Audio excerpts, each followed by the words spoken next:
crime and punishment today is a pretty straightforward process. Perform this crime, receive that punishment. Well, the same can be said for ancient China. The punishments, though, were quite a bit different than anything that would be given today. They were cruel, brutal, and given only to the lower classes. Today, this set of law is called the 5 punishments or the 5 pains. Welcome to Crazy Histories, where we bring you the craziest and weirdest facts from human history. Some of the things discussed in this video may be offensive or disturbing. Viewer discretion is advised.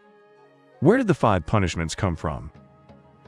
While the 5 punishments changed and evolved over time, the original group can be traced back to ancient times in southern China. In the year 2070 BCE, a history was written that described the first set of punishments that had existed for centuries before this time. These 5 punishments were reserved to keep slaves under control and to help keep the social order intact. Slavery was a huge part of the Chinese economy at this time. Generally, slaves were farmers, though some worked for the ruling families in their households. Over time, though, as society changed, these became possible punishments for normal citizens as well as slaves. These punishments were also usually reserved for men, but occasionally a woman would do something that the government deemed bad enough to receive one of the pains. We don't know exactly where the 5 punishments came from. In general, it seems that most experts agree that they came from the Hmong people, a group of indigenous people in South China. Historians think this because a famous warrior from that group called Qiyu is often mentioned in stories about the 5 punishments. This doesn't necessarily mean that it was the Hmong that developed these punishments, though, because we don't know what tribe or group Qiyu belonged to. It could have been the Hmong. It could have been one of their allies. Regardless of who or what group actually created the 5 punishments, they were adopted by the Chai dynasty when they came to power in the region. The punishments. Now that we've talked a little about where the 5 punishments might have come from, what actually were the 5 punishments? As we've mentioned, they did change over time depending on the current society. During the time that the Chai dynasty reigned, called the dynastic era, the punishments were as follows. Starting with the lightest of the 5 punishments, there was Mo, also known as king, or in English, face tattooing. While the face was the most common place for a tattoo to go, it was not the only place that someone may be marked. Anywhere that was visible was an option. The tattoo usually described the crime that someone committed and may have also included where the man was sent for his exile or hard labor that accompanied this punishment. The visible tattoo forever marked him as a criminal and generally meant that it would be impossible for him to escape the stigma that came with his history. The second of the 5 punishments was having one's nose cut off, called yi.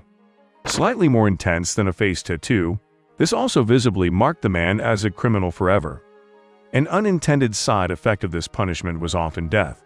As you might imagine, ancient China wasn't exactly known for using clean blades or having a sterile environment to perform this operation.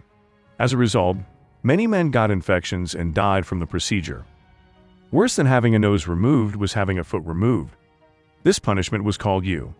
The severity of the crime would depend on where the foot was amputated. There were some crimes that would even call for parts of the leg up to the knee to be cut off.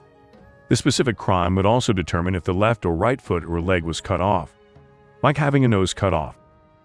This punishment also often resulted in death by infection. The 4th punishment was called gong and was the removal of reproductive organs. Men that underwent this punishment were castrated. As mentioned earlier, these 5 punishments were nearly always performed on men, but sometimes they were given to women. Women that received this punishment had their abdomens severely beaten with the intent being to damage their wombs. The final and worst of the 5 punishments was death or dapai. As I'm sure you guessed though, this would not be a quick or easy death, but would be tortuous.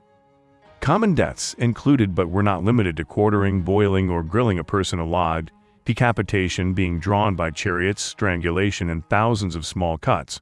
Like previous punishments, the specific crime would determine exactly which death someone would receive. These punishments were, of course, all done without any form of pain relief. The punishments were so severe because the goal was not only to punish the criminal, but also to embarrass the individual and their family, and to try to deter others from committing the same crime. The imperial 5 punishments. In 221 BCE, a new ruler named Qin Shi Huang conquered the dynastic states and made himself emperor. When he came to power, he brought about a new period called the imperial era. Fun fact, the name China comes from his name. With this new rule came a new set of 5 punishments. These were a bit less barbaric, but would still have been awful to have to endure. It was different though because women had their own set of 5 punishments that we'll get to in a little bit. The first and lightest of these punishments was bamboo lashes to a man's buttocks called chai. There were 5 different levels of chai that could be chosen between by officials. They were 10, 20, 30, 40, or 50 lashes. The number of lashes was determined by the severity of the crime.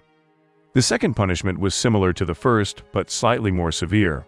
Called jiang, it was receiving lashes to the back, buttocks, and legs from a large stick. Like the previous punishment, there were 5 different levels to jiang. They were 60, 70, 80, 90, or 100 strokes, and were determined by the specific crime committed. The next punishment was the penal service too. This punishment wasn't just forced service though. It was also accompanied by the previous punishment of being beaten with a large stick. As you might have guessed, this punishment also came in 5 levels. The first level was a year of service plus 60 strokes. The second was a year and a half of penal servitude and 70 strokes. The third level was 2 years of servitude and 80 strokes. The fourth level of this punishment was 2.5 years of service and 90 strokes. And the final level was 3 years of penal servitude plus 100 strokes with a large stick. The fourth punishment was liu, or exile, to a remote location. This punishment was not just exile though. Before someone was sent away, they received 100 strokes from the large stick. Unlike the last 3 punishments, this one only had 3 levels. The lightest was 100 strokes and being sent 620 miles away. The next was 100 strokes and going 775 miles away. And the most severe of these levels was 100 lashes and being sent 930 miles away. Unless something extreme happened, the exiled person would spend the rest of their life away from China. Like in the dynastic 5 punishments, the last and most severe punishment was death. See.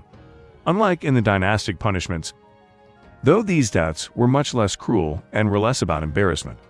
Typically during this era, criminals who were given corporal punishment were either strangled or decapitated. The one grueling death that lasted from the previous punishment set was called slow slicing, or death by 1,000 cuts. This was given to the most heinous of offenders because of its horrible nature. An executioner would take a knife and methodically remove bits of skin or portions of the body to draw out the pain. Again, these punishments were just for men. Women had their own set of punishments that they had to endure. Ancient China was a very patriarchal society, so much so that women weren't held accountable for their actions because of how lowly they were viewed. Because of this, they believed that they shouldn't be punished as harshly as their male counterparts, and so their punishments were easier. They still don't sound like anything I'd want to go through though. The 5 punishments for women during the imperial era was grinding grain, having their fingers squeezed between sticks, being beaten with wooden sticks, forced suicide, and solitary confinement.